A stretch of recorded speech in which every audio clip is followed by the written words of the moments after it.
Conservatives meeting. We're really glad that all of you came today. The first thing I would like you to do is to go ahead and turn off your cell phone, if you would. So my name is Susan Rubin, and Pat and I have been helping Janice with some of the huge amount of things that we need to get done to get Republicans elected. So thank you, Janice. Janice is our founding member of the organization, and we always appreciate her. Today we are filming the speeches so that we can use them to help get candidates elected. So I'm going to ask you to not walk in front of the camera if possible. So welcome. Janice, would you like to open us up in prayer? You want to do the pledge first? Okay, let's do the pledge first. Do we have a veteran who would like to lead us? Would you please, sir? Mike. I pledge allegiance to the flag of the United States of America and to the republic for which it stands, one nation, under God, indivisible, with liberty and justice for all. Amen. Okay, if everyone would close their eyes, I'm going to do a prayer that I typed up for this meeting. Heavenly Father, thank you for your continued presence with us. Thank you for your protection for President Trump, his family, and all righteous leaders at the local, state, and federal level. Thank you for your protection over each of us. We pray for the peace of this nation and the world. We declare that all evil and corruption will be exposed, and every corrupt person in all levels of our government and Jewish system will be removed and replaced with righteous leaders. We declare a fair and honest election. We declare that every evil institution that has power over us will be brought down. Bless every righteous candidate that is running for office in 2026 and expose those that are not. Give us wisdom and discernment to see each candidate through your eyes, Father, and that we choose the best candidate for the job. Bless this group and bless its continued growth in this town to reach more people. We declare, according to your word, that no weapon formed against us shall prosper. We ask all of this in Jesus' mighty name. Amen. Amen. Thank you, Janice. So there are so many announcements, and probably will be between now and the primaries, that we printed them out. If you didn't get a copy, go ahead and grab one on your way out the door, okay? Because we have the most wonderful full agenda today. We have 5 different candidates that we'll be able to hear from. We just appreciate them coming so much. So I'd like to go ahead and start out introducing Adriana Guzman-Froelich. And Adriana is running for the Attorney General. Come on up, Adriana. Thank you for having me. It's lovely being out here. It's beautiful out here. Can you believe I lived in Vegas for 5 years. Right now I live in Reno, but this was my first time out here, and I just love it. So yeah, I may move down here. So it's beautiful. But, and again, thank you for having me. A little bit about myself. A little bit about myself. I grew up in Reno. And I went to school up there, UNR, and then I also went to UNLV for law school. And I had babies while I was in law school, and then decided to move back up to Reno where my family was, and that is where I started my law practice, and I also worked for the state and local government.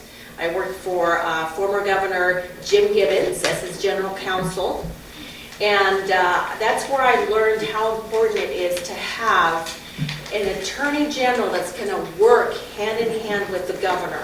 So it's very important that we get Governor Lombardo re-elected, get me elected to go in there and make sure that we carry out his agenda, because there is so much work that he still has to do. And so we need him for another 4 years, and then we need an attorney general that's going to be able to work with him to get things done. First thing is stop suing our president, because our current attorney general I lost count at 40 lawsuits against Trump's administration. And so the first thing is we need to get in there and stop doing that and unwind those lawsuits that we started, because there's so many resources that are being wasted that need to be put into our state government. The state has been ignored for the last 8 years. I hear it all the time. I go out and I talk to district attorneys who tell me that they're not getting the help from the Attorney General. The Attorney General is the legal counsel of the executive branch of state government and also helps local government if required or if needed. So when they're not answering the phone, we've got local governments that can't get a legal opinion. We've got our Attorney General and all of our constitutional officers that are calling the Attorney General for advice, that they're not getting advice. And so what happens when all of that, that's chaos, right? And so that's what I'm hearing. When I go out, I'm hearing that there is chaos within that office, which doesn't surprise me because, look who's in office and hasn't been working because he's been out of the country or the state or whatever for 420 days, I think, that he basically took off work. And so we need somebody to go in there and hit the ground running. And I can do that because I have the experience. I've worked with Public Utilities Commission. I was Assistant General Counsel there. I worked with Gaming Control Board and Gaming Commission. I worked with the Ethics Commission, and I was the General Counsel there. And I also worked with local government. I was in Carson City with the Carson City DA's office and also with the City Manager's office there. And so I feel that I am the most qualified. And of course, I've been endorsed by Governor Lombardo, and so I can do a good job, and I appreciate all of your support. And on June 9th, I hope that I can earn your vote. And please go tell your friends, your family, your neighbors all about me. I've got some material in the back for you. You can go on my website and learn all about me, and also on my cards I've got my cell number. You can always call me if you have any questions or concerns, or you want to just press me for some questions. I'm happy to answer. And again, Adriana Guzman-Freilich, and I hope I can earn your vote on June 9th. I appreciate you being here today. Thank you. Yes, hi. Do you know approximately how much Nevada dollars has been spent suing the president, and how much federal dollars have been spent defending it, which is all our tax dollars? Well, I'm glad you asked that, because the statute that covers the Attorney General's office, and I didn't plan her to but Two lawyers. the statute says that the Attorney General must, on his website, put on the website how much money has been spent on lawsuits, on prosecution as well as settlements. And guess what? I looked everywhere on that website and I can't find that information. Huh. And it's statutorily required. So who's going to go prosecute him for not putting it on his I know. website? Well, let's get into office first. Yeah, let's do that. Yeah, right. Thank you. I have a question. What do you see as the 3 top pressing issues that you would walk into as Attorney General, and how do you plan to address those? Well, first of all, thank you for that question. First of all would be all the lawsuits that we've joined. I would definitely have to make sure that all the ones that are not going to benefit Nevada, so there are some that benefit Nevada that we've done in the past, and the examples that I'll use is opioid litigation, right? We went and we brought in some dollars for Nevada to help local governments and the state with regard to drug addiction and education and support. So those are the kinds of things that, okay, that there's some dollars coming into Nevada. Those are the lawsuits that that we can afford to do. But the other ones we have to look at and see, are there any benefits to Nevada? And if there are no benefits to Nevada, then we need to get out and stop spending money on those. Oh, sorry. Well, didn't Aaron Ford, as private counsel, put his own law firm that he was a partner for to sue the drug manufacturing companies for that money? So didn't his firm make millions of dollars off of that lawsuit? Yes, and you don't hear about that, right? But the law firm that he worked for while he was campaigning for office, that's what he brought in to sue and made millions. Yeah. And I'm always curious, like, what was his kickback? Is there some Right. kind of a hidden, budget somewhere, like a 401k or something? Wasn't he like- still a partner? So he profit shared with the firm. I would imagine, yes, I would imagine. And you can't, when you're in that office, you can't be actively practicing law in a private sector. So it's very curious. So definitely the lawsuits, that would be the number one thing. The other things is that have fallen by the wayside is, for example, law enforcement is not at the table with the Attorney General. He's not pro-law enforcement, and this is Aaron Ford, he's not pro-law enforcement. He doesn't have the meetings that other attorney generals in the past have had meetings with law enforcement, and they all, sit around the table and talk about, okay, what are the top law enforcement issues that we have to face and how are we going to handle them? They don't do that anymore. I would like to do that again. The governor passed a law enforcement anti-crime bill during the special session. That needs to be implemented with regulations and make sure that everything's carried through. So the Attorney General would play a significant role with that, along with law enforcement and the District Attorney's Office. And then the other thing is the education piece, right? So there's the Consumer Protection Division that just now on the plane, I was talking to somebody who's very involved in that, and they said, as soon as you get in that office, I have a whole lot of information for you, because that division is super weak. It has not been doing what it's supposed to do. And this is the department that helps Medicaid fraud, Medicare fraud, helps with scams, these are vulnerable individuals that get scammed, and this is the division of consumer protection that's supposed to help those people, and it's kind of just not doing its job. So those are probably the three main things that I would focus on. Okay. Any other questions? Otherwise, I have another, sorry, you guys. Glad you're asking. So what is your opinion legally as being an Attorney General for Nevada as far as mail-in ballots, the mail-in ballot issue, and voter roll cleanup issue? Well, it's very interesting, and I don't know if any of you guys read, but I would criticize the Secretary of State on all those topics, because we need to clean up the voter rolls and we need to make sure that we pass voter ID. And the current Secretary of State had an opportunity to do that a few years ago. It didn't do any of that. So I criticized a little bit, right? Just saying, when I get into the Attorney General's office, these are the things that I want to help fix. And lo and behold, yesterday, all of my personal identification was posted on his website. Really? Yes. So, I mean, So you were doxxed? yes. Yeah. So it could, Yeah. I mean, it could be human error, but I'm a little skeptical that out of all the hundreds of people who filed for office, I'm critical of his office, and then all of my information was leaked to the public.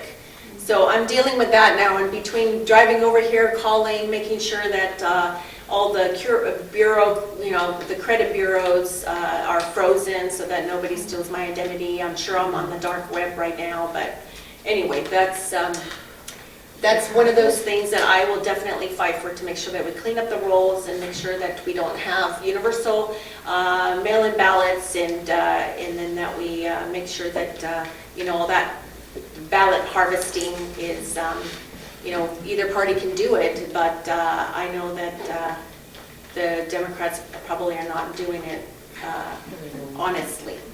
So, Whose website were you out Aaron on? Ford. the Secretary of State, Secretary. Wanted to make sure. Has it been taken down? yes, it was taken down after but it was up for I don't know how long. Probably since I poked at him a couple weeks ago, so who knows? Yeah. That means you're doing something right. When you're targeted, Right? that means you're doing something right. Yes, I mean, Yeah. it's just, yes. I'll Be proud of that deal one. with that, but yes. If there's a lot of illegal things going on in different aspects of the Nevada government, which it sounds like from your speaking, why is no one held accountable? Why does that go on and on and on? And we know it's illegal, we know it's in the statutes or the regulations, but it continues. No one holds them accountable. Well, I think that we're going to hold them accountable in November because we're going to put in all of us. We're going to, and I know the governor's working really hard, and we're working really hard to make sure that we get in there and do the right things. So the only way that can happen, the accountability, is in elections. Get them voted out. Even though people know what they're doing is not right or legal. Right, and I mean, you've got the Ethics Commission, but sometimes the Ethics Commission, they don't, they do some crazy stuff. So no one is over them as to make sure they follow what is necessary. No one's there to do that. No, I mean, the only rail guards basically are things like the Ethics Commission, or if they've done something that is fraudulent, we could basically find individuals that will sue them either privately or I think it all comes down to, I know, it's hard to believe that this is happening, but it's going to come up to the voters to basically get them out of there and clean the slate. So can the AG bring us criminal against them or do something legally? On which? Well, some of these people are doing things criminally and illegally versus just voting them out of office. I mean, they should be held accountable for their actions. They should, and it just all depends too. If it's a public official that is from their own party, they're not going to file anything against Or a them. congressional hearing. Congress can do something. Yes. Once we get the Congress back. One more real quick hot question is, Are we allowed to say it plainly that it's because of entrenched Democrat leadership that look the other way continually? Are we allowed to say that? Yes. I mean, that's There's a First Amendment, so it's. what it is. To those wondering, that's what it is. and how do you feel about boys and girls sports? What is your opinion? Absolutely not. And as a matter of fact, I'm an honorary chair on the petition that the governor started, the Protecting Girls Sports petition. And so I urge everybody to sign it if you haven't done so already. Somebody in your county should have the petition. Do we know who here has it? Actually, I'm going to have it starting next week, so we'll have it at the campaign office and we'll have it at future meetings. Okay, no, that's great. Yeah, let's get that signed and get it passed in November. Yeah. One quick thing, I don't know, I'm 3 years in the state, but sanctuary status, does Clark County, do they identify sanctuary status with pretty much illegals? Right. If someone come in and then if, say, crimes committed, and then, because back where I came from, Yeah. Attorney General, a lot of times law enforcement will, and then government come intervene, the Attorney General will, his people intervene and say, oh, no, you can't touch that person. Well, the governor has been very clear that this is not a sanctuary state. But like you said, you've got Attorney General who will get in the middle of it. So if you've got an Attorney General that's a Democrat, and they're going to be fighting for trying to release these individuals. I mean, it's happening with judges too. With judges are releasing criminals and they won't release them to ICE. And that's happening everywhere. But that's why it's really important that we put into office the individuals like ourselves who are, we're anti sanctuary cities. Could the Attorney General through the governor's office have the legislators create a bill or a law prohibiting sanctuary status, I mean, regardless. What I think, we already have, I mean, we've done it federally, where we've told the president that we are not a sanctuary state, because they had us down as a sanctuary state, and the governor made sure that we had that changed. So we are not a sanctuary state. But, like I said, some of these politicians take matters into their own hands and get in the way. So we got to make sure that we all walk, walk on the same line. Yeah. Yeah. Well, thank you Thank so you. much Thank for you, being guys. here. And there's literature in the back if you'd like more information about Adriana. Next, I'd like to introduce Mr. Jeff Carter, our State Treasurer. We welcome you to our meeting. Thank you. I am here from Chicago. I grew up there, and I do not want Nevada to be Illinois. You talked about corruption where you came from. You want to see corruption? Yeah, there you go, right? So I understand that, and I don't want that here. If you'd have asked me 5 years ago if I was going to do this, I would have laughed at you. Because I would have just put a golf ball in somebody's backyard. Actually, I'm a really crappy golfer, which is probably why I'm doing this. But there's no way this was on my bingo card. I was a finance professional for the last 40 years. I'm 63 years old, 4 grandkids. My kids are married, blah, blah, blah. And I moved to Vegas because I wanted to escape Illinois, but because I loved Vegas. I loved the culture here, and I loved the state of Nevada and the opportunity and the openness and things like that, along with the low taxes. But when I looked at what was happening to this state politically, I got scared. And then Charlie Kirk was murdered. And Charlie Kirk was mentored by my friends in Chicago. Todd Ricketts, John Tillman, Mark Glennon, Ted Dabrowski. They were his first 4 mentors. The week before Charlie was murdered, he was at Wrigley Field with my friend Todd, because Todd owns the Cubs. And Todd sent me a picture of him with a baseball jersey. He gutted it. And so I said, you know what? I got to get up off the couch and do something. I've donated to candidates, which I would urge you to do. I've knocked doors, which I'm doing right now with myself. I've, been vocal on social media and stuff like that, but, I got to get in the game. It turns out that the one job in government that defines who should run for it, rather than the person defining the job, is treasurer. You're the state's banker. You ought to have some financial experience.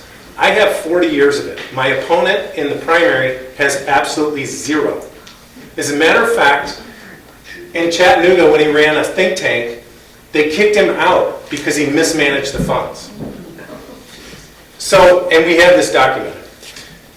I was a trader on the floor of the Mercantile Exchange. I don't know how many people know what the Mercantile Exchange is. Have you ever seen the movie Trading Places, those guys? I was one of those guys.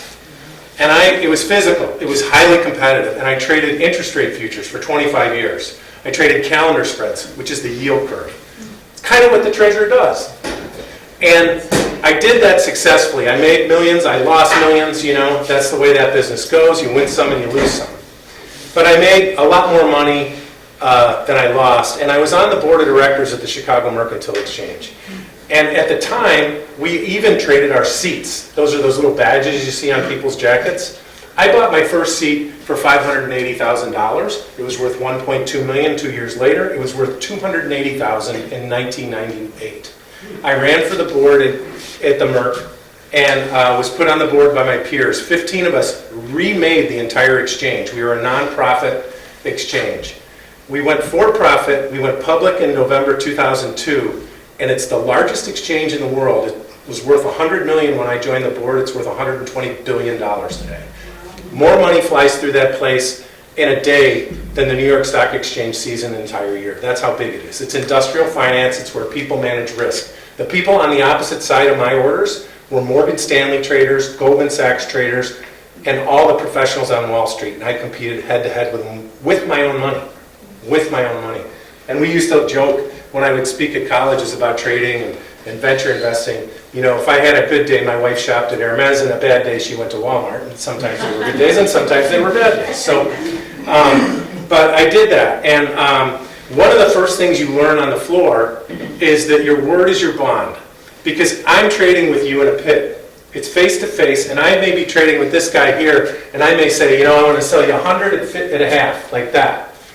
And he cards them up, and we just nod. And that is $100 million worth of euro dollars done. And if he can't trust me and I can't trust him, we can't trade. So your word is your bond. And I kept that through my entire career, all the way through. When I was a venture capitalist for 20 years, guys are like, you really do what you say you're going to do. And I'm like, yeah, isn't that the way people work? He goes, no, that's not how people work. So I got an MBA at the University of Chicago. I don't know, you may have heard of it. It's probably the best finance school in the entire country. When I was on the board of directors at the Merck, I used to have lunch with a guy named Merton Miller. He's a Nobel Prize winning economist who invented the modern theory of corporate finance, and I learned at his knee. My other mentor was Leo Melamed. Leo Melamed invented financial futures with Milton Friedman. So I have this international network of people that are ready to go on day one. There's no on-the-job training for me. I'm ready to go on day one. I know the people I can call. I know the best buy-side guy in muni bonds in the country. I know the best analyst. He consults with Ohio, New Jersey, and Pennsylvania. I also have a friend that manages about a $500 million fund who's one of the largest buy-side people, and I know the sell-side people. It's an incredible network that I've developed. After I was done trading, I started a thing called Hyde Park Angels in Chicago. There was no venture investment at all. Now there's $2.5 billion a year because of what I started. I've invested in a lot of startups. I've built companies. I've created tons of jobs. I've invested a lot of capital in it. My venture fund that we had that is now in harvest mode, if you put $1 in, you've already gotten your $1 back, and we're just harvesting good companies. I was talking to a company last night. Their revenue just crested over $100 million. It's an AI company I invested in 2018-19, and they're probably going to raise money at $2 to $3 billion, and we own 5% of that company. So I've had this long career. The other thing that I've done that was kind of a passion project, two things that I want to tell you about. In 2017, the Trump administration, the very first one, asked me and 4 other people to go to Torino, Italy, to the G7 to advise G7 countries on artificial intelligence, on the future of work, and big data. That was in 2017. It's 2025, and we're all kind of talking about it, right? I understand that stuff better than anybody else in the race, Democrat, Republican, better than probably most people in politics. And I can bring that to the Treasurer's office. I'm going to modernize the Treasurer's office. We can do all kinds of things in the Treasurer's office that aren't being done. And lastly, I don't need this job. I'm running for this job because Nevada needs somebody who needs to know how to do this job. That's why I'm running. And my opponent's run twice and lost. He doesn't know anything about finance. His only resort is to lie about me, which, politics isn't beanbag, but you shouldn't slander the other person. Just tell the truth. And I've done that my entire career. And so if I can get your vote in June, actually mail-in ballots go out May 11th if you want to vote a little early. Chicago, vote early, vote often. I appreciate your support. Tell friends about me. That's the biggest thing for me. I've never run for office in my life. This is the first time I've ever done it. I'm not a career politician. I don't understand some of this game. And I just need you to say, vote for Jeff Carter. My website's jeffcarternd.com. We actually answer our emails because I'm a business guy. I'm not a politician. And any questions you want to ask me, I'm happy to answer. Yes, ma'am. What do you think about President Trump's tariffs? What do I think about his tariffs? That's a great question. So if you go to Econ 101, you would say it's a bad idea. My professors at the University of Chicago absolutely detest his tariffs. That being said, I think the 2 people that wrote the best about it, who are friends of mine, he's a professor from Chicago at the Hoover Institute, is John Cochran. He writes a blog called The Grumpy Economist. And then another friend of mine is one of the foremost oil experts in the world. His name is Craig Perrong. He teaches at the University of Houston, PhD from the University of Chicago, and his blog is Streetwise Professor. And they talked about it a little differently in terms of strategy. So this gets in the weeds, I'm sorry to do this, but there's 2 things in in economics. There's positive economics and there's normative economics. Positive economics is actual data that can be proven, right? And normative economics is what's fair. What's fair to you might be different than me, and so then we'll process that information differently. I think what Trump is trying to do is tell the rest of the world that, hey, you kind of had the best of it, and we just want to export. And the goal is to get to zero tariffs with no regulations. Yes? What about the fact that we had no taxes before tariffs in 1913? Yeah, I mean, it's a different time, so very different economy. You know what I'm saying? Tariffs could get rid of taxes. I think what we can do is absolutely scrap the tax system. I was on the board of fairtax.org, which would totally scrap every federal tax that you could think of. Thank you. And go for just one national sales tax, not a VAT, just a national sales tax. And after you get all the fraud out of government, it would maybe be like 8-9% on every new good and service that you bought, not used goods. And that would do it. And that would provide more than enough money for the federal government. 9% might do. 8 or 9%, yeah. Or 20. 23 is what they proposed, but with that, when you take out the fraud and all the NGO stuff, it goes down to about 8 or 9. Steve? Yeah. I'd like to say something. Sure. President Trump's main goal with tariffs is to get jobs back into America that were sent out And get rid of taxes. under the I don't high yes. taxes. Yep, I don't disagree. I don't disagree. I think what we need to do is deregulate. You know, when's the last oil refinery been built in the United States? But we're building one Finally. finally. In Texas. No, I agree with that, right? So I think what's happening now is modern technology is coming in and creating so many jobs. So like people are afraid of artificial intelligence, right? And what we found in, I'm trying to think of what they call radiology. So AI can read an X-ray, right? Better than a doctor. So doctors are going away. No, what's happened is it's driven the cost down. Yes. And so we need more radiologists. And that's, I think, what Trump's overall agenda is, because Biden was trying to kill AI, Biden was trying to kill technology, Right. and Trump embraced it. And David Sachs is there, right? And so we're seeing, and this is unprecedented in my lifetime. I'm 63 years old. So I used to trade macro numbers. And I'm like, generally, GDP, you'd see like 2.5%, 3.5%, right? And we're going to see maybe 6% this year. I've never seen it. Why? Because of the tax cuts in the big beautiful bill and because of technology. And it's amazing. It's amazing. And so, yeah, I'm a big supporter of that kind of thing. I think President Trump is the best man for the job right now. When you look at how he's getting yelled at about what's going on in Iran, people don't understand that that's a very short action.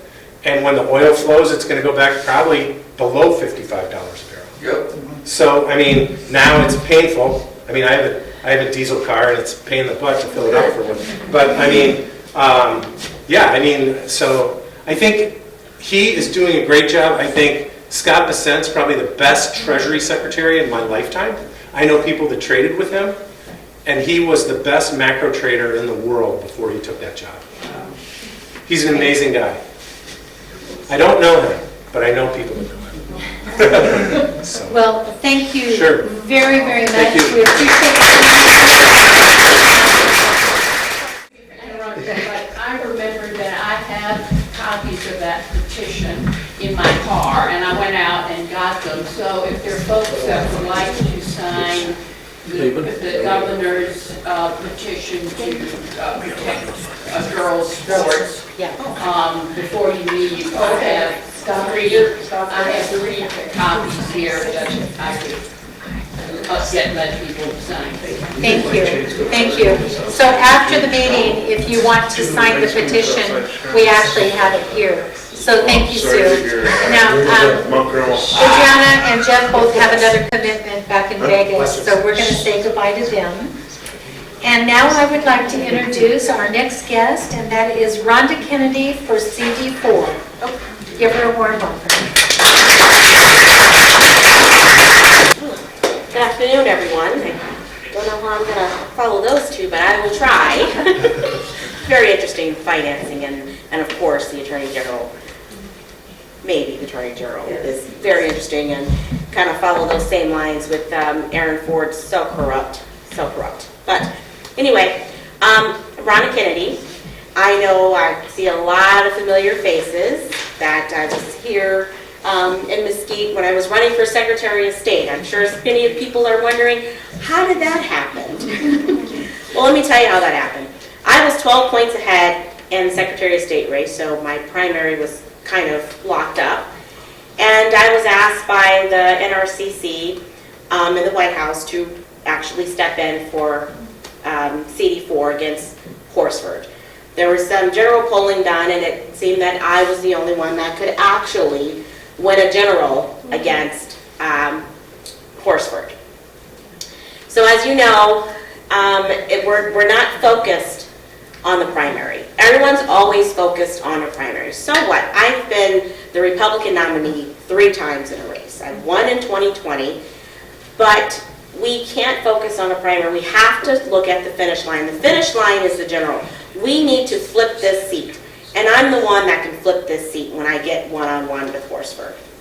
I'm a constitutionalist. I've been a Republican my entire life.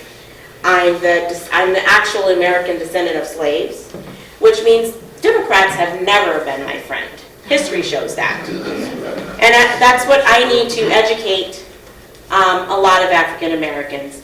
Horsford is not your friend. Now I'm going to be a little blunt here. Horsford's the type of person that when the Republicans freed the slaves, I ran from the plantation. He stayed on the plantation and became a sharecropper. That's what he is. The historical West Side looks like Beirut. He goes down there and totes for their vote every single election. I myself have friends down there as well. Those people have promised me North Las Vegas and the historical West Side. They're tired of Horsford. They won't say it to his face because they still have to kowtow to him because he's there. But behind his back, they are plotting to get rid of him because they know that I will actually do something, not just for the historical West Side, not just for African Americans who have been lied to time and time again by Democrats. Okay? Republicans is the party of opportunity, not handouts.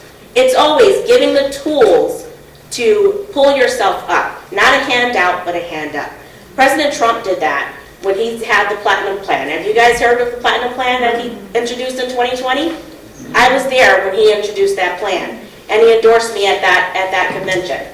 No one's heard of it because as soon as Biden stole the White House, he canceled that plan. But that plan was helping African Americans in the inner city, giving them opportunity for businesses, like he did with the Opportunity Zones. Opportunity Zones was President Trump as well, with Senator Tim Scott. It wasn't the Democrats, it wasn't Nancy Pelosi, it wasn't Stephen Horsford. I'm a constitutionalist, and I'm not sure you guys heard the story before, but I'm going to indulge it one more time, if you can indulge me one more time. When the government came after our guns in the Second Amendment during COVID, I filed the federal lawsuit that opened the gun stores and deemed it unconstitutional to take away Second Amendment rights during a pandemic. That won't happen again. When they came for the businesses, and they closed businesses, and they fined them upward of $600,000 to $1 million, they were actually levying business accounts and taking their money for being punished because they refused to close during COVID. I'm the only attorney in the entire country that actually defeated the closure orders for businesses. That means their lawsuits went away, they were dismissed, they kept their health permits, there were no fines, and they stayed open. I fought that fight. When they tried to force vaccinate people and violate individual rights, constitutional individual rights, but yet they said everybody has a right to an abortion, every woman has a right to an abortion, but Americans didn't have a right to say, don't put that poison in my veins if I don't want it. Right. They tried to force vaccinate police officers, firefighters, teachers, the military, and pilots. I was the attorney that stopped them from doing that.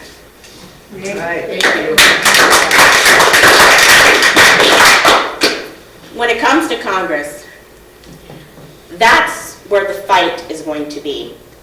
And we know President Trump has another 2 years in office.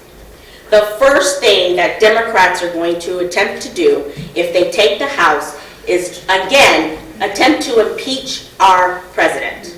They're going to make the last 2 years of his presidency exactly lame. He's going to be fighting an impeachment, not going to get anything done, because they're going to block him every step of the way. He needs a fighter in Congress that can not only understand what they're attempting to do, but actually have enough gumption to speak out and stop it, and be able to work on both sides of the aisle. Because there's a lot of people on the left side of the aisle who's not playing along anymore. But when they don't play along, they get punished. We need to find those people and actually work with them to stop the radical left in Congress. Yes. That's what they are. They're radical. They're socialists. They want to destroy this country. They hate this country. They go around and they tell people in America that the Constitution is racist.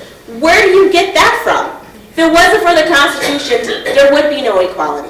If it wasn't for the Constitution, I wouldn't be married to my husband, because it was illegal in Democrat states that if we were married, we would be arrested and put in jail.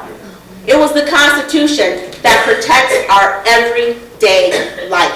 And you need a constitutionalist in that office. Now, I said I wouldn't mention my opponent, but when it comes to law enforcement, the things that he said about law enforcement is vile. Who are you talking about? I'm talking about my other Republican opponent, Cody Whipple, who said that police officers are dumb. They're diluting the talent pool. Michael McDonald is dumb. Our governor is dumb. That's what he said on recording. But of course, he said that it was AI. No, it's not AI. Because as an attorney, I have experts. When I have to go to trial, you hire an expert. I have an expert review that audio. It wasn't tampered with. That is an authentic audio. And the things that he said about men and women's sports, he said we need to stop talking about that. That lieutenant governor goes around the state talking about biological men and women's sports. Well, I have 4 daughters. I don't want them competing in sports with men. That's right. You know, it's like, and then he admits that he donated to Mastos Cortez. Really? So that's why blacks are lost by what? 1%. It's people like him who are hide behind, I'm a Republican. Now he's a Republican. He wasn't a Republican before. I've been a Republican my entire life. You helped Democrats get elected. Now you want to talk about what those Democrats did? Shame on you. I'm a real Republican. I'm a Lincoln Republican. My dad served in Vietnam. My grandfather served in World War II. We fought for this country. So that, and my great-great-great-grandfathers ran away from their literal Democrat plantation. Joined the Union Army, one as a water boy because he was too little to actually join the war. And my other one actually fought in the Civil War, died in a Democrat Confederate concentration camp. So what I want to say right now is that if you want to elect a real Republican, where my blood runs red through and through, never ashamed to say I'm a Republican, never support a Democrat, then vote for Ronna Kennedy on June 9th. Thank you.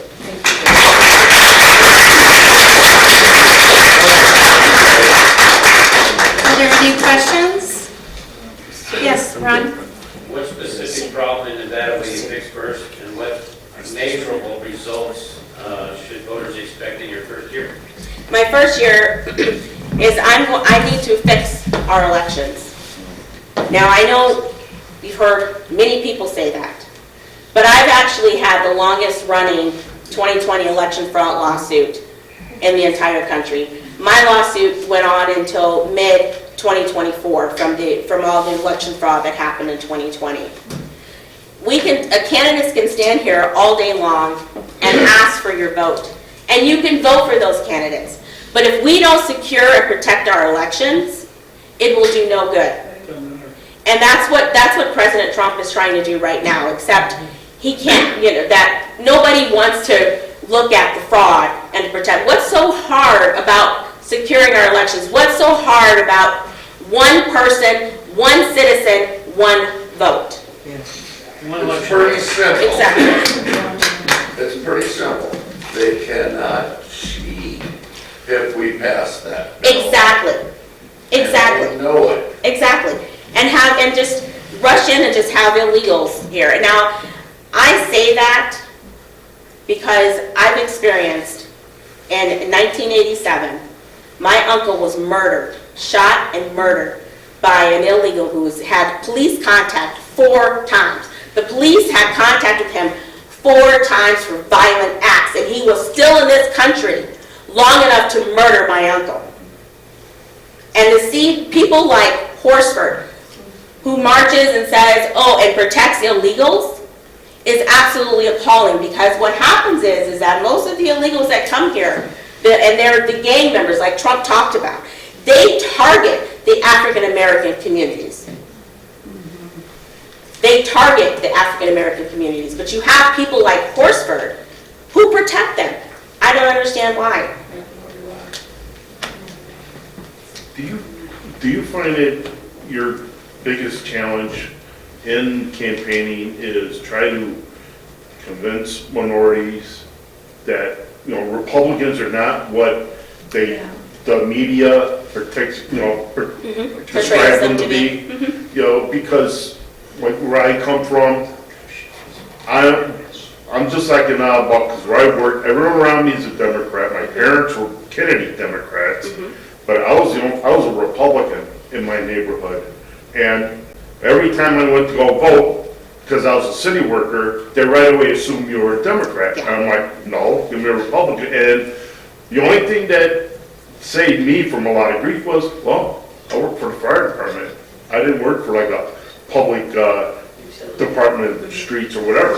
But minorities, all they hear from local media is like how bad Republicans are, that all they are is just to make sure you live poor and only give to the rich. But they don't know the history of Democrats, that if Democrats offer you something free, well, if you vote for me, you get it, but if you don't, we'll take it away. Exactly. I equate the Democrats as, it's like the battered woman syndrome, right? The batterer says, well, what are you going to do if you don't work? You don't have any money. If you leave me, you'll have nothing. And that's what they do. They use fear to try to keep minorities in the Democrat Party. But it's just education. A lot of people don't understand how the Democrat Party started, what the Democrat Party is about. If they knew, and once they're educated on the Democrat Party, many of them leave. If you noticed the last 2024 election with Donald Trump, the majority number of who voted for Trump? Black males, right? Because Kamala Harris has a very, very bad reputation. She was Attorney General in California and the DA in California. She put the majority, her majority of convictions were black men. She targeted them. She doesn't like them. And they knew that, and that's why nobody voted for her, because it's about education and knowledge, and that's what we have to do. We have to educate minorities on the Democratic Party. And same thing with Joe Biden. Didn't like Joe Biden either. Joe Biden, we all know the Joe Biden's crime bill. They wanted to change it to the crime bill, but no, it was the Joe Biden crime bill. And how many minorities did Joe Biden put in prison? It's just about education. I've converted a lot of minorities over to the Republican Party just by talking about history.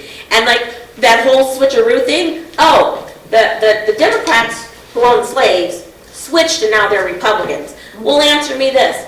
Why did Senator Byrd die a Democrat? Why did he die? Did he switch? Or he died a Democrat? right? And when you talk about Senator Byrd, you educate them about Senator Byrd, and who Senator Byrd was, a Democrat, and that he was Hillary Clinton's mentor and Joe Biden's mentor.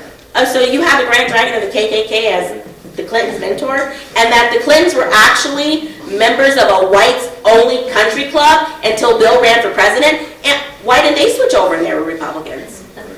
Doesn't make any sense, right? So that's all you have to do is just point out, it doesn't make sense. That all those lies and all that trickery that Democrats want to do, if you tell the truth and you educate them on the truth, look it up for yourself. I'm not just saying it. Go look up Senator Byrd. Senator Byrd filibustered Thurgood Marshall as the Supreme Court Justice. He filibustered the Civil Rights Act as a Democrat. Very wonderful. Thank you so much for everything. And again, after the meeting, there's literature. Our candidates will still be here if you want to talk to them too. Okay, next I'd like to introduce Amy Groves. Amy is running for the State Assembly District 19. Now after we've gone hard at the federal level, we're coming back very, very local. So I met a lot of you 4 years ago. I did run for this assembly seat. It is a section of the state that covers Mesquite and this little bit in Henderson. So 4 years ago, it's a very deep red district, in case you guys didn't know this. We are only about the primary in this district. There is no Democrat running. Whoever wins this primary will more than likely get the seat. There is a Libertarian that stuck his name in there. Well, I don't have high hopes for the Libertarian. He forgot to register to vote before he signed up to run, so best of luck with little Zachariah. So 4 years ago, I was not successful against a gentleman named Toby Urich. So he became our representative, and he did enjoy a good tax increase and a good fee increase. And last year, he decided to retire, and he's a private attorney of personal injury, it doesn't matter. And they appointed the gentleman I'm running against, Jason Patchett. There was nobody else under consideration for this appointment. It was Jason or nobody. Because Jason was going to vote yes in the special session for the Hollywood handout bill. And right there is our difference. He is on record of voting for this huge tax increase. I am on record of signing the taxpayer pledge. I am so tired of tax increases, fee increases, everything you want to call it. At this level, we need to stop it. And that is the number one part of my platform is I will vote no on taxes, fees. We have to figure out where our money's going. We need to get control of our costs. If you ever, Jeff had mentioned the checkbook that's online. If you ever go and read it, it is fascinating. I started reading it the other day on memberships. I just want to know for the state of Nevada, what do we belong to? And I got to over 300 different memberships that we belong to. And there are 1,000 here, 500 there. And they were just random memberships. And I thought, well, there's an easy one to cut. We got to get a handle on our money. But we have to first say there's going to be no more of it. We've got to get a handle on it. So that's one of my main platforms. I do own a small business in Vegas. We celebrated our 20th anniversary. So I know what it's like to live and work in Vegas. I have employees. We do all of the payroll, taxes, and everything else that we go along. And with that, we have seen over the years schools, right? As we hire more people in schools, the skill set of hiring a young adult today is way different than it was 10 years ago, way different than 15 years ago. So it comes into, I'm very passionate about schools because we have to do better. Right? We have to let people choose their own school. That's going to come up again for sure this year. I did bring a couple of flyers just for you guys. One is, if you're interested, on the ballot there's questions. I literally am taking a stance on every one of the questions if you want to see that. And I brought you an advanced copy of my first mailer that should be hitting the mailboxes this weekend. Because this election right here it's got to be local. About 3,000 people is all it's going to take for this seat to be won. And we have to do this together. This is very much a crowd that doesn't like the tax increases, doesn't like how certain things are going. And we have to do this together. It can't just be electing your local representative and then never seeing them again. I live and work here. I'm not going anywhere. I'll come to Mesquite, not every day, but I'll be around. But that's, so I do work a lot, and because of that, I do need your help. If you do, are you passionate about the conservative, movement, and you're more, you just want to protect that, I would be your person, but I need your help. I need you to tell people to get out there to vote, maybe to vote for me. Have them call me. I've got all my information out there. But that's what we are trying to do this time, is keep the boys out of women's sports. Because that will come up again. There's things that are going to keep coming up. And that one is just wild to me that it's even a thing. Like, right, didn't we start years ago? I'm going to be 56 here pretty quick. And then when we were in school, they just had created the appointments of women's separate sports. And now we don't care? Like, it's mind-blowing to me because men and women are different. Luckily, they're different. Like, thank God they're different. We want men to be men. We want women to be women. We're allowed to be different. But for women, like, where were all the feminists out there? We were losing awards to men. The best woman, the man was women, the best woman's award. That's mind-blowing to me that this is a thing that happens. So, I'm in real estate and I'm in HOA, and it's weird to me who is actually winning awards in my industry because the women aren't winning the women's award all the time. Anyway, so there's actually a lot going on. Yes. I was just wondering, how do you think you can win against your opponent when he's been endorsed by Lombardo? Yeah, it's going to be a challenge, but it's not that much of a challenge. It's this Hollywood handout. It's going to come up again, and other handouts are going to come up where there's talk about the new basketball stadium. That's 100% going to want to do the same thing. Was it 15, 20 years ago when the Raiders wanted to come, there was a bill for that. Right? Republicans were voting yes for more handouts. That's the difference. Like, I'm a solid no more handouts. And I think that's going to be the only difference between him and I, because he's got the record of voting for it. So thank you for that. But that's about all I have. I've got information back there. You guys can call me, help me out. I would really love to go up there and represent all of you. I would do a great job taking your values and going forward with that. Thank So you. again, I'm Amy Rhodes. Thank you.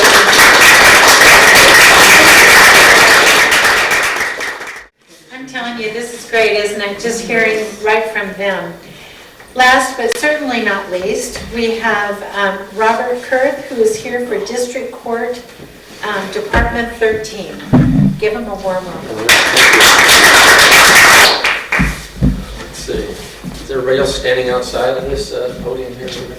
No, you can stand wherever you want.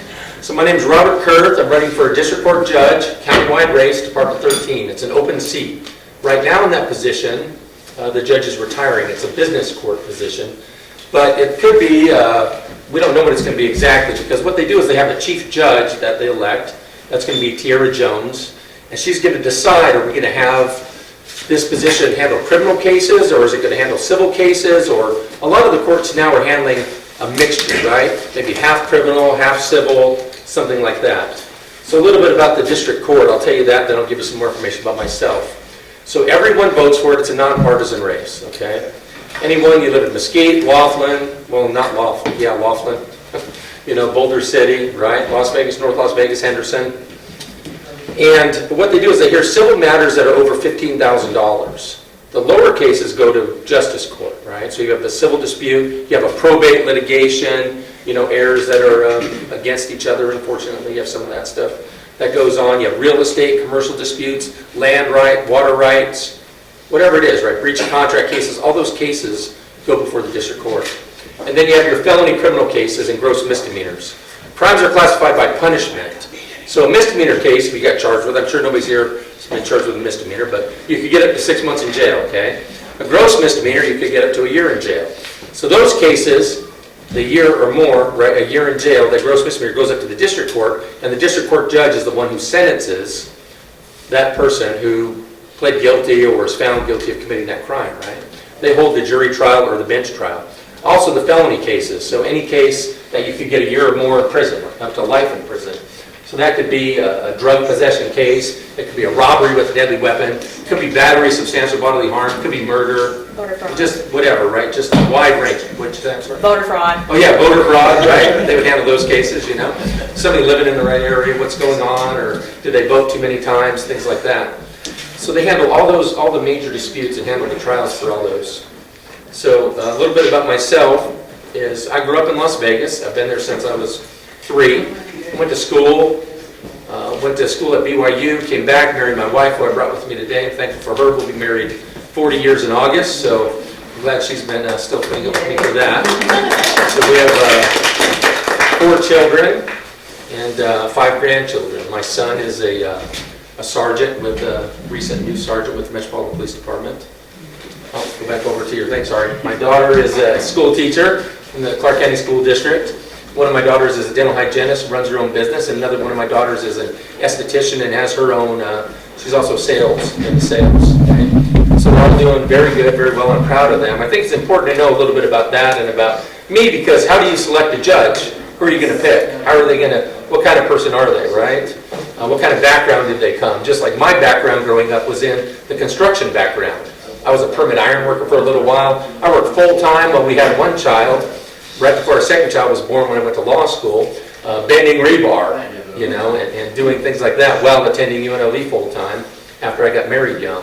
So I've been in my own private practice since 1996 and licensed practice lawyer since 1992. So I've been managing my own practice, and in my practice, what I do is I do some criminal defense because I'm not on the prosecutor side, right? So I'm familiar with that area. I know some people everybody deserves due process. Everybody deserves to be represented. So I do that. So I'm familiar with that area. I'm also familiar with the civil area. So I'm the candidate that's in this race that is familiar with the criminal side and the civil side, okay?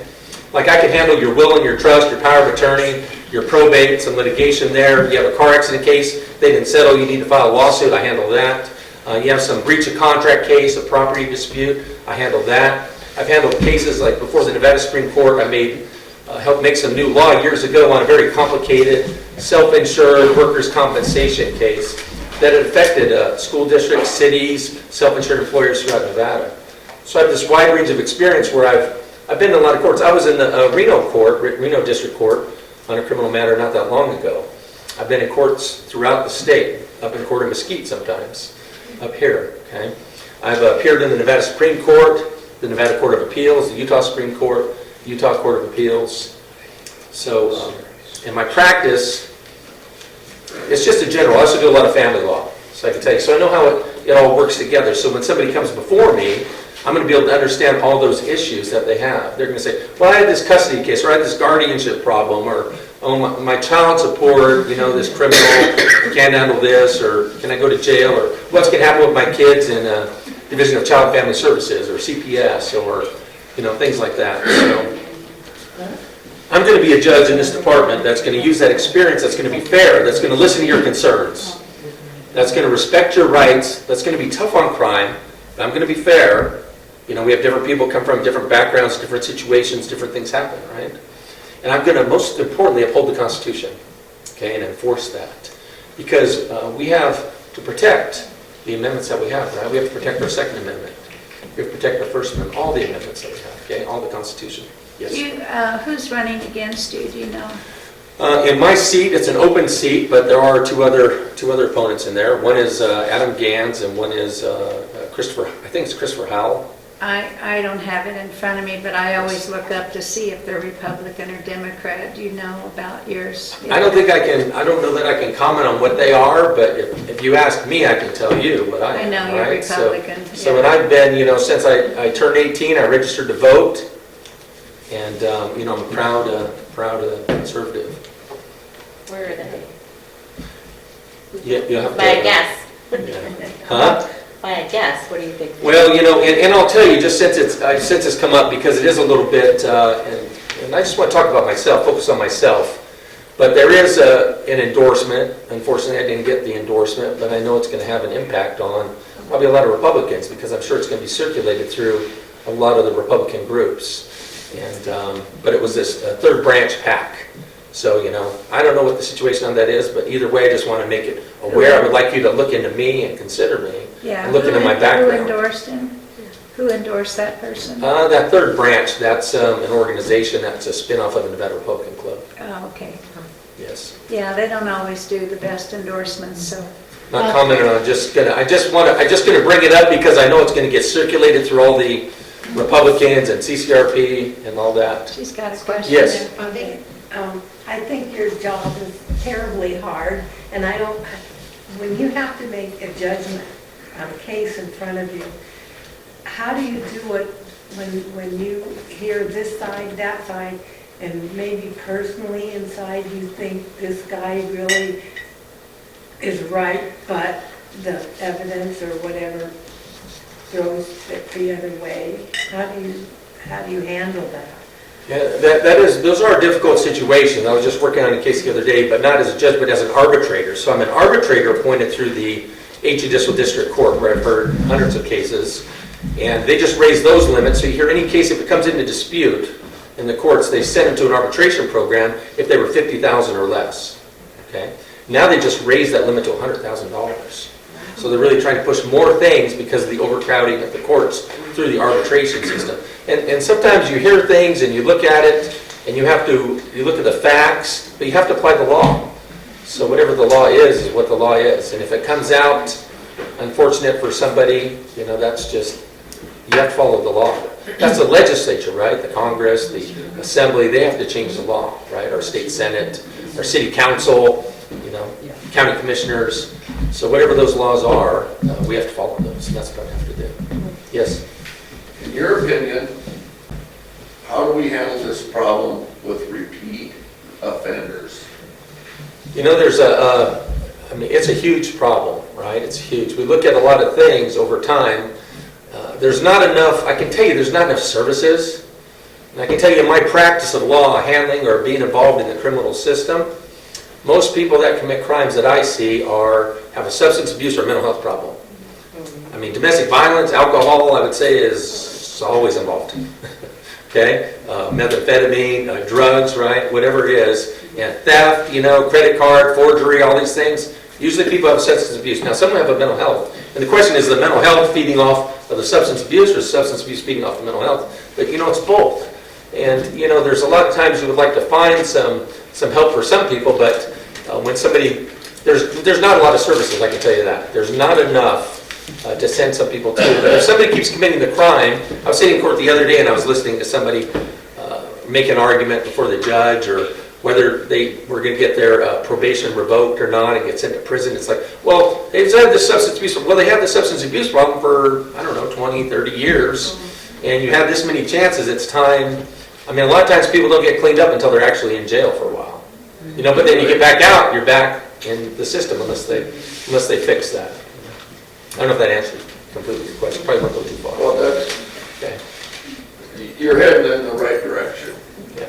We've got to lock them up until they're clean, and somehow or another in the system, get them clean, and then when they get out, put them on some kind of a program where they have to be tested. The thing is people need to make, you learn, there's a couple of things I've learned, which you can't use it in your book because I'm going to write my book, okay? But it's perception is reality. So you're dealing with people, you deal with each other, right? You deal with your relationships. And you learn that their perception is their reality. And sometimes it's not the truth, but it's what they see as the truth. Yeah. You understand? So, there's people that definitely need some help, and sometimes they clean up, but if they don't take personal responsibility for their actions, it's never going to change.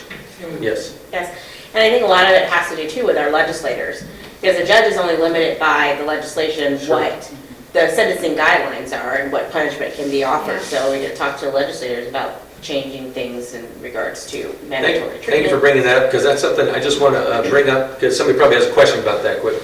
So it's a little confusing when they're sentencing. They're like, how come the judge didn't sentence them to this much time?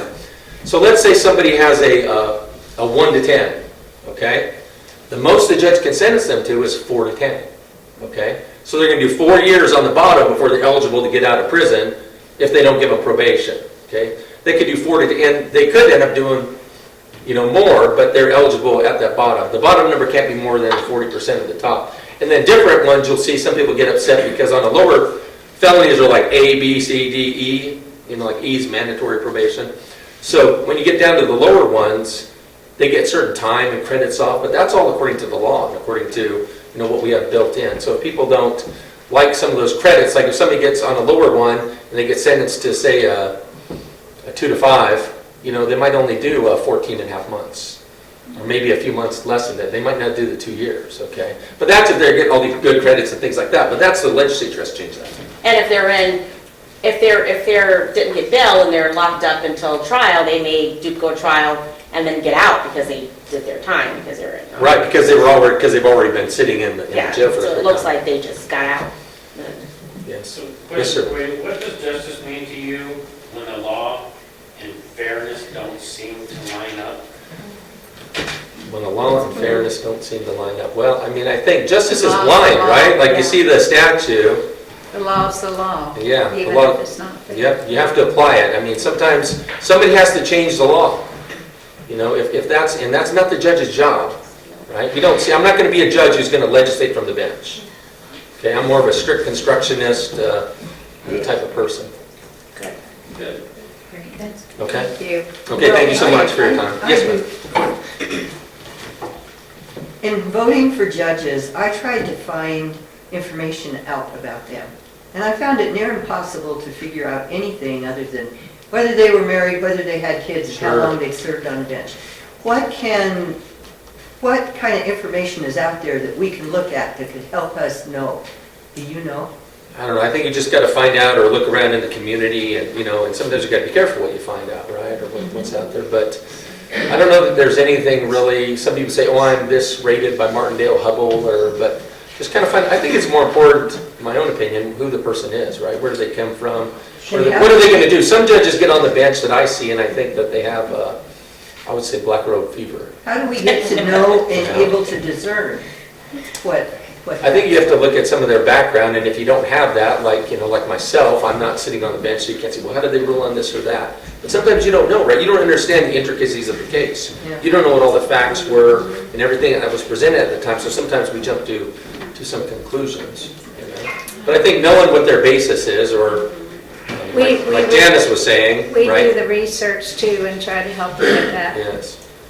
Yeah, I think that's difficult. Just like they were talking earlier about some, like you can't comment on some things, right? Like we can say you have these, like these immigration agreements and things like that, and something that was ruled on by a judge recently, but it's probably going to get attacked again because, and some people say, well, is this good or not? But then you have to look at the laws and these Dillon's rule and things like that. Yes?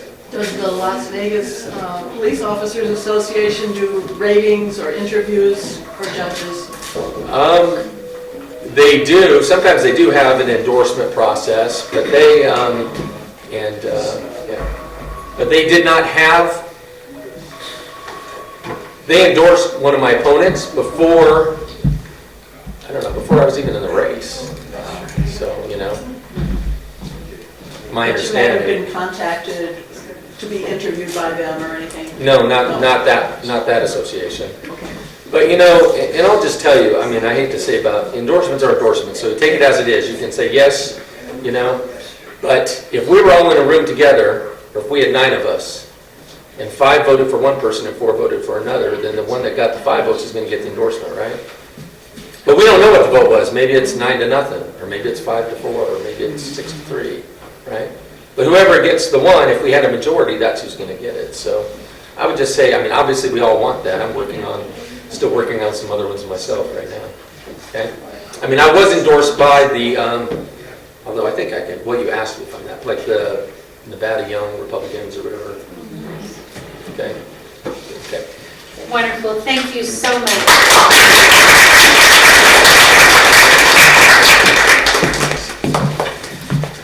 We have 2 candidates represented today that are not speaking today, but I would like to acknowledge them. So Ron Shackelford is running for City Council. Ron has an event coming up real soon where you can, a meet and greet type event at the Oasis. So you might want to support him on that. And we have Margaret here who is representing Rick McIntyre. Stand up, Margaret. Did I miss anybody else? Oh, I'm so sorry. You canceled me for today. No, I didn't. And you left me Yes, out. and we have You Dominic made me here. Put out chairs and help me.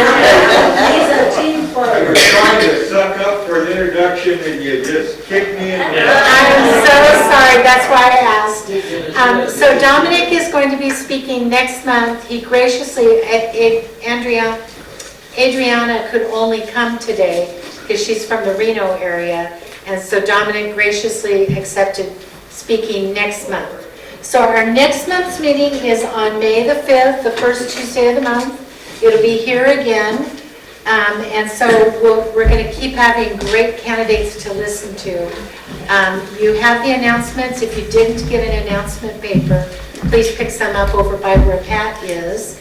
We have the petition over here if you'd like to sign the petition against boys in girls sports. Please sign that. We'll have it again at every other meeting.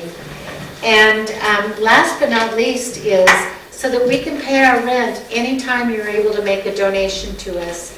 It is deeply appreciated. We're opening a campaign office. We'll be the only Republicans that are doing a campaign office. And we really, really want to support our candidates and get some great Republicans elected. We've got to get the Dems out of power. So, Janice, did you have anything else? No, I want to thank everyone for coming and for donating. I would like to ask which seats the candidates for city council are running for. You mentioned they're running for city council, but which seats? It would be nice to So know. Dominic? I don't have Ron's it. running for seat 1, Ron Shackelford. Yes, Rick's running for seat 4. yes. I'm running against Rick for seat 4. Okay, 2 for seat 4, 2 great men. This is going to be tough. And Ron for seat 1. Patty was automatically put in because she had no opponent. Which was great. Good question, thank you. Thank you guys for Okay. coming. And Janice, thank you for organizing this group. It's just so wonderful.